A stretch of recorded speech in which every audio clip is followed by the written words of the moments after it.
ওম নমো ভগবতে বাসুদেবায় নমঃ। হিন্দু পঞ্জিকার অন্যতম শক্তিশালী এবং আধ্যাত্মিকভাবে তাৎপর্যপূর্ণ উপবাসের দিন হলো এই অপরা একাদশী। জ্যৈষ্ঠ মাসে কৃষ্ণপক্ষের একাদশীর দিনে পালিত হয় এই পবিত্র ব্রতটি ভগবান বিষ্ণুকে উৎসর্গ করে। 2026 সালের অপরা একাদশী পড়েছে বুধবার 13ই মে অর্থাৎ আগামীকাল।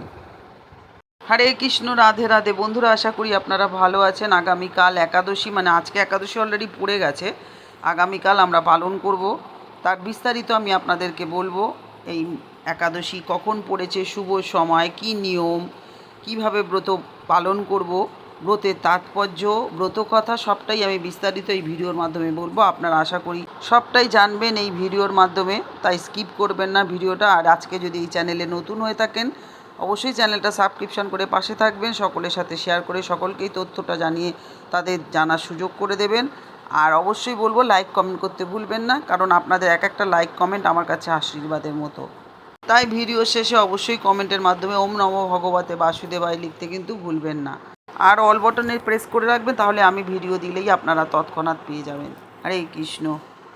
একাদশীর উদ্দেশ্য কী? প্রতি মাসে দুবার একাদশী পালন করা হয়, একবার শুক্লপক্ষে, একবার কৃষ্ণপক্ষে। ফলে বছরে মোট 24টি একাদশী হয়। প্রতিটি একাদশীর আলাদা আলাদা তাৎপর্য রয়েছে, কিন্তু অপরা একাদশী বিশেষভাবে শ্রদ্ধেয়, কারণ বহু জন্ম ধরে সঞ্চিত পাপ মোচন করার জন্য এই উপবাস করা হয়। অপরা একাদশীর অর্থ হলো কেবল একদিনের উপবাসের চেয়ে গভীর। এটি একটি আধ্যাত্মিক অনুশীলন যা ভক্তকে বিষ্ণুর সঙ্গে পুনরায় সংযুক্ত করে এবং তার আত্মাকে সমস্ত নেতিবাচকতা থেকে দূর করে। অপরা একাদশী পড়েছে বুধবার। এবার একাদশী শুরু হচ্ছে কখন থেকে? 12ই মে অর্থাৎ আজকে দুপুর 2:52 শুরু হয়ে গেছে। একাদশী তিথি শেষ হবে 13ই মে 2026 দুপুর 1:29। আর দ্বাদশীর শেষ মুহূর্ত অর্থাৎ পারণ যখন করবেন সেটা হচ্ছে বৃহস্পতিবার সকাল 11:20। এই যে বন্ধুরা, আমরা হরিবাসর বলি, হরিবাসর কথাটা কি একটু আপনাদেরকে আজকে খোলসা করি। হরিবাসর বলতে দ্বাদশীর প্রথম প্রহরকে বলা হয়, অর্থাৎ একাদশীর পরের দিন। এটি অত্যন্ত শুভ সময় বলে মনে করা হয়। এটি একাদশী উদযাপনের একটি অংশ। সহজ কথায় হরিবাসরের অর্থ হলো ভগবান হরি বিষ্ণুর যেটা সময়। হরিবাসরের শেষ সময়টি সেই নির্দিষ্ট মুহূর্তকে নির্দেশ করে যেখান থেকে ভক্তদের আধ্যাত্মিকভাবে তাদের একাদশী উপবাস ভাঙার অনুমতি দেওয়া হয়। হরিবাসরের শেষ মুহূর্তটি প্রতিটি একাদশীর জন্য নির্দিষ্ট এবং এটি স্থানীয় পঞ্চাঙ্গ থেকে জেনে নেওয়া হয়। 2026 সালের অপরা একাদশীর জন্য পারণ সময়কাল হলো 14ই মে 2026। ভারতীয় সময় সকাল 5:50 থেকে সকাল 1:27 মধ্যে আপনারা পালন করবেন।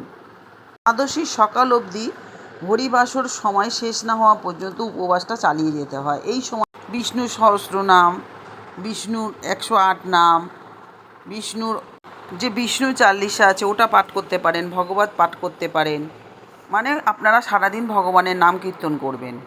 অপরা একাদশী কী এবং কেন এটা বিশেষ আমাদের জন্য? সংস্কৃত শব্দ অপরা মানে অপ্রতিম বা অতুলনীয়। এই একাদশীর আরেক নাম অচলা একাদশী।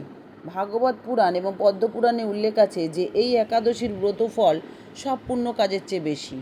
পদ্মপুরাণের একটি বিখ্যাত কথোপকথনে যুধিষ্ঠির ভগবান শ্রীকৃষ্ণকে জিজ্ঞাসা করেন, হে জনার্দন, জ্যৈষ্ঠ মাসে কৃষ্ণপক্ষের একাদশীর নাম ও মাহাত্ম্য কী? শ্রীকৃষ্ণ উত্তর দেন যে এই একাদশীর নাম অপরা এবং একটি অত্যন্ত পুণ্যদায়ক এবং মহাপাপনাশক এই ব্রত। এর 3টি বৈশিষ্ট্য আছে এই একাদশীর। এটি ভগবান বিষ্ণুর ত্রিবিক্রম রূপের আরাধনার জন্য উৎসর্গ করা হয়, যে রূপে তিনি 3 পদক্ষেপে সমগ্র ব্রহ্মাণ্ডকে জয় করেছিলেন। আর এই ব্রত পালনে ব্রহ্মহত্যা, গুরুহত্যা সহ মহাপাপও বিনষ্ট হয় বলে শাস্ত্রে বর্ণিত আছে। এই ব্রত জ্ঞাতে বা অজ্ঞাতে করা পাপের প্রায়শ্চিত্ত হিসাবেও অত্যন্ত কার্যকরী বলে বিশ্বাস করা হয়। ব্রহ্মাণ্ড পুরাণে, ব্রহ্মপুরাণে এবং পদ্মপুরাণে ভগবান কৃষ্ণের একটি পবিত্র কথোপকথনের মাধ্যমে অপরা একাদশীর তাৎপর্য বিশেষভাবে বর্ণনা করা হয়েছে। ভগবান বিষ্ণুর প্রতি আন্তরিক ভক্তি এবং সহকারে এটি পালন করলে সঞ্চিত পাপ বিনষ্ট হয়, মন শুদ্ধ হয় এবং মোক্ষ লাভ হয়।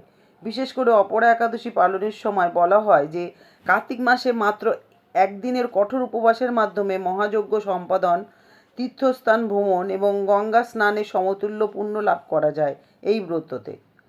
আর এই একাদশীর গুরুত্ব হলো মিথ্যা সাক্ষ্য, ব্রাহ্মণ হত্যা এবং অন্যান্য গুরুতর অপরাধের পাপ ধ্বংস হয়।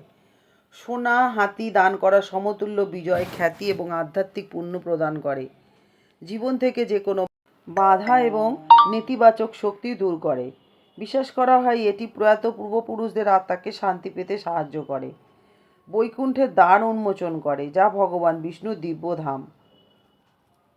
এই একাদশী আপনারা যখন করবেন তার আগের দিন আপনারা অবশ্যই একাদশীর সংকল্প মন্ত্রটা বলে নেবেন। হয় আপনারা আজকে রাত্রে বলতে পারেন বা আগামীকাল সকালবেলা উঠে বলতে পারেন। তারপরের দিন মানে অর্থাৎ বৃহস্পতিবার দিন, বুধবারে তো আপনার একাদশী, বৃহস্পতিবার দিন পারণের একটি মন্ত্র আছে, সেটাও আপনারা কিন্তু পারণ মন্ত্রটা পাঠ করবেন যখন পারণ করবেন। তো আমি দুটো মন্ত্রই আপনাদেরকে স্ক্রিনে দিয়ে দিচ্ছি, আপনারা মন্ত্রটা দেখে পাঠ করবেন। সংকল্প মন্ত্রটি হলো একাদশম নিরাহারম স্থিতা অহম অপরে হহনি ভক্ষামি পুণ্ডরীকাক্ষ শরণ্যয় মে ভবাচ্যুত।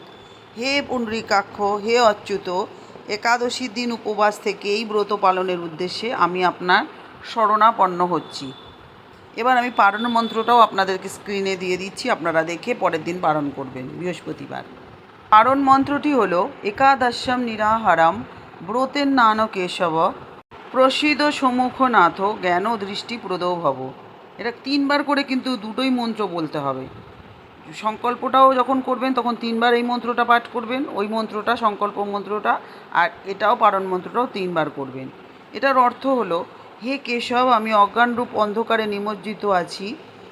হে নাথ, এই ব্রত দ্বারা আমার প্রতি প্রসন্ন হয়ে আমাকে জ্ঞান চক্ষু প্রদান করুন। এবার একটু নিয়মগুলো আপনারা জেনে নিন। একাদশী যারা করছেন, যারা প্রথম করছেন তাদের কাছে নিয়মটা প্রথমই, আর যারা অনেক দিন ধরে করছেন তারা মোটামুটি নিয়ম জানেন, তাও আমি বলে দিচ্ছি। সঠিক উপবাস বিধি মেনে অপরা একাদশীর ব্রত পালন করলে এই সম্পূর্ণ আধ্যাত্মিক সুফল পাওয়া যায়। আগের দিন দশমীতে অর্থাৎ আজকে একবারই খাবেন আমিষ খাবার, পেঁয়াজ রসুন ডাল ভাত এগুলো খাবেন না। তারপরে আপনারা মেঝেতে ঘুমাতে পারেন, অনেকে ঘুমায় অনেকে ঘুমায় না, ব্রহ্মচর্য পালন করতে হয়। আর যেদিন একাদশী সেদিন ভোরবেলা ঘুম থেকে উঠবেন, উঠে স্নান করে সুন্দর পরিষ্কার শুদ্ধ বস্ত্র পরে নেবেন। হলুদ রঙের হলে ভালো হয়, কারণ নারায়ণের প্রিয় হচ্ছে হলুদ রঙ, তাই হলুদ রঙের জামা কাপড় পরলে ভালো হয়। প্রথমে সূর্যকে জল প্রদান করবেন পুজোর জন্য, তারপরে ভগবান বিষ্ণুর একটি মূর্তি বা প্রতিমা স্থাপন করবেন, একটা বেদি করে নেবেন, হলুদ কাপড় বিছিয়ে নেবেন সেখানে। তারপরে ঘিয়ের প্রদীপ জ্বালিয়ে তুলসী পাতা, হলুদ ফুল ফল ভগবানকে নিবেদন করবেন। পূর্ণভাবে উপবাস পালন করুন। কিছু ভক্ত নির্জলাও উপোস করে, যারা পারেন না তারা অবশ্যই খাবেন। যারা আমরা সবসময় একাদশী পালন করি তাদের দ্বারা তো সম্ভব না নির্জলা সবসময় থাকা। ফল টল যা হোক আমরা যেগুলো খাই একাদশীতে সেগুলো আপনারা অবশ্যই খাবেন। আর ভগবান বিষ্ণুর উদ্দেশ্যে ভজন কীর্তন এগুলো তো করবেন, আমি বললাম যা যা ঠাকুরের নাম করতে পারেন, ভগবানের নাম করতে পারেন। আর একাদশীতে কি কি করবেন না একটু জেনে নিন। ভাত টাত রুটি এগুলো তো খাবেন না, মানে পঞ্চশস্য পরিহার করতে হয়। দিনের বেলা ঘুমাতে হয় না। চুল নখ কাটবেন না, এগুলো করতে নেই। মিথ্যে কথা, কাউকে কষ্ট দিয়ে কথা, অশান্তি করা, ঝগড়াঝাটি এগুলো থেকে দূর থাকবেন। আর তামাক জাতীয় নেশা জাতীয় কোনো দ্রব্য এদিন গ্রহণ করা যায় না। তারপর আপনি ভগবানকে অবশ্যই পঞ্চামৃত, দুধ দই চিনি এসব মিশিয়ে যে পঞ্চামৃত তৈরি করতে হয় ঘি দিয়ে, সেটা আপনারা করে তারপরে ভগবানকে অভিষেক করবেন। কিন্তু অভিষেক করতে গেলে আপনাকে মূর্তি লাগবে, যদি মূর্তি না থাকে তাহলে আপনারা এটা করতে পারবেন না।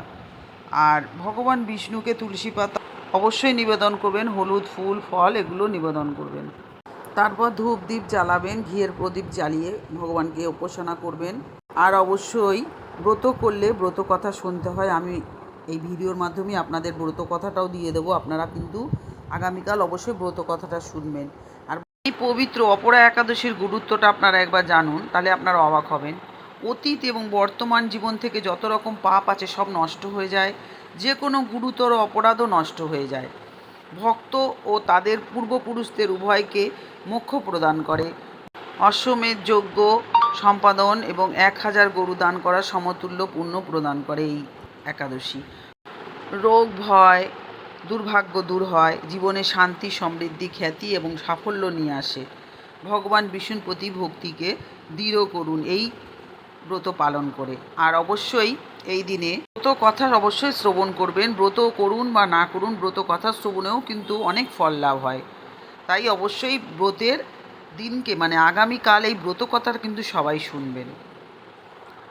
সারাদিন ভগবানের নাম জপ কীর্তন করবেন, সহস্রনাম পড়বেন, ভগবান বিষ্ণুর অষ্টতর শতনাম, বিষ্ণু চালিসা, ভাগবত পাঠ, নাম কীর্তন করে সারাটা দিন অতিবাহিত করবেন। তো চলুন আজকে আমরা ভগবান বিষ্ণুর এই অপরা একাদশীর ব্রত কথা শ্রবণ করি। জয় শ্রীকৃষ্ণ, রাধে রাধে, ওম নমো ভগবতে বাসুদেবায় নমঃ। অপরা একাদশীর ব্রত কথা। সেই পবিত্র কথোপকথনে অর্জুন ভগবান কৃষ্ণকে জ্যৈষ্ঠ মাসের কৃষ্ণপক্ষের একাদশী সম্পর্কে জিজ্ঞাসা করলেন। তার নাম, গুরুত্ব, কোন দেবতার পুজো করা হয় এবং কীভাবে এই ব্রত পালন করা উচিত ভগবান কৃষ্ণ উত্তর দিয়েছিলেন। হে কৃষ্ণ, এই একাদশীর নাম অপরা, কারণ এটি অপরিসীম অসীম পুণ্য প্রদান করে এবং সকল পাপ বিনাশ করে। যারা এই দিনে উপবাস করেন তারা সমগ্র বিশ্বকে জয় করতে পারেন। ভগবান কৃষ্ণ নিম্নলিখিত গল্পটি বললেন।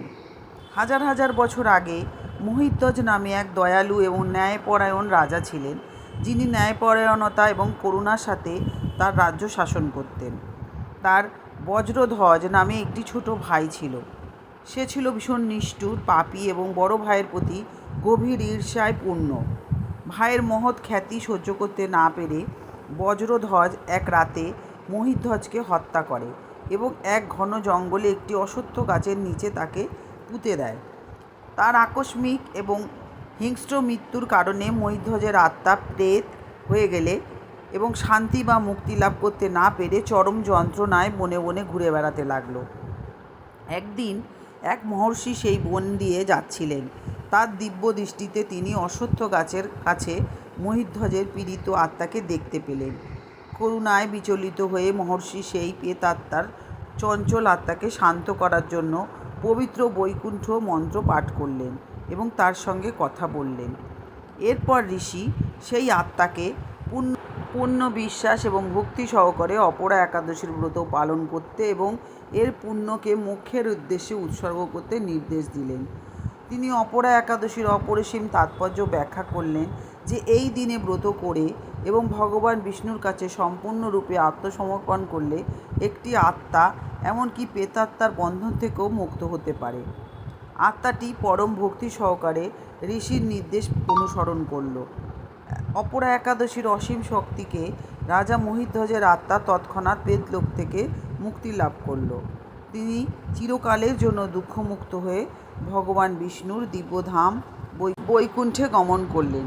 ভগবান কৃষ্ণ উপসংহারে বললেন, হে অর্জুন, যিনি বিশ্বাস, ভক্তি এবং যথাযথ উপবাসের নিয়ম মেনে অপরা একাদশীর ব্রত পালন করেন তিনি সমস্ত পাপ থেকে মুক্ত হয়ে মোক্ষ লাভ করেন। এই কথা শ্রবণ করলেও মহাপুণ্য অর্জিত হয়। এই ব্রত পাঠ করলে বা শ্রবণ করলে সমস্ত পাপ বিনষ্ট হয়। অপরা একাদশীর ব্রত কথা সমাপ্ত। আশা করি ভগবানের কথা বা ব্রত কথা শুনে আপনারা সমৃদ্ধ হয়েছেন। সকলের সাথে ভিডিওটা শেয়ার করে সকলকে ভগবানের কথা শোনার সুযোগ করে দেবেন। ভগবানের কথা যত শেয়ার করবেন, যত বলবেন, ততই কিন্তু ভগবানের আশীর্বাদ লাভ করবেন। এবার ভিডিও শেষ করার আগে বলবো, আপনারা এতক্ষণ আমার সাথে থাকার জন্য অনেক ধন্যবাদ। ভগবান বিষ্ণু সকলের মঙ্গল করুক। আজকে আসি, আবার দেখা হচ্ছে নতুন আরেকটা ভিডিও নিয়ে। হে কৃষ্ণ করুণা সিন্ধু দীনবন্ধু জগৎপতে গোপীশ গোপিকা কান্ত রাধাকান্ত নমস্তুতে।